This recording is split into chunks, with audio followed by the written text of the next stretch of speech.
Our master Lot, peace be upon him, is a prophet mentioned in the Torah, the Bible, and the Qur'an. His story is a tale of righteousness amidst wickedness and the consequences of both. It's a story that transcends religious boundaries, a testament to the struggle between good and evil that continues to resonate with us today. Before we begin, let me ask you something. Do you believe in miracles? Because if you do, then you'll believe the story of Lot, because his story is full of miracles. He was a righteous man living in a sinful city. The Qur'an tells us that Lot was from the offspring of Abraham, a direct descendant of the great prophet himself. He inherited the land of Canaan from his father, Haran, after Haran passed away. Now, this was not an ordinary land, it was the very land promised to Abraham by God. So Lot became the master of a very special piece of real estate. But let's be honest, being a descendant of Abraham and inheriting a divine promise didn't make Lot's life easy.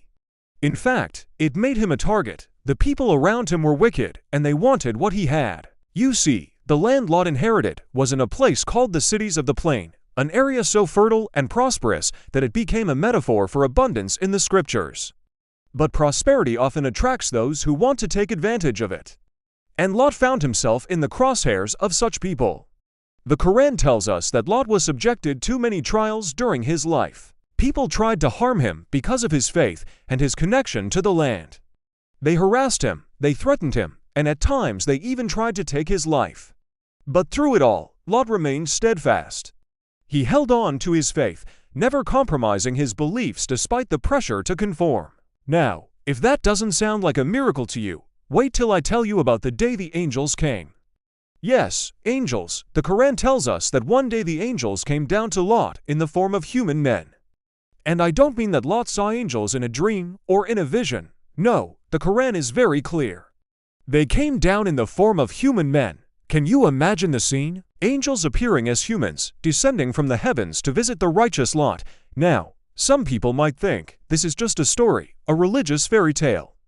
But if you look closely, you'll see that it's a story that speaks to the depths of our souls. It's a story that tells us that no matter how difficult our circumstances are, no matter how dark the times we live in, there is always hope. There is always a light shining through the darkness. And that light sometimes appears in the most unexpected ways, just like the angels that came to Lot.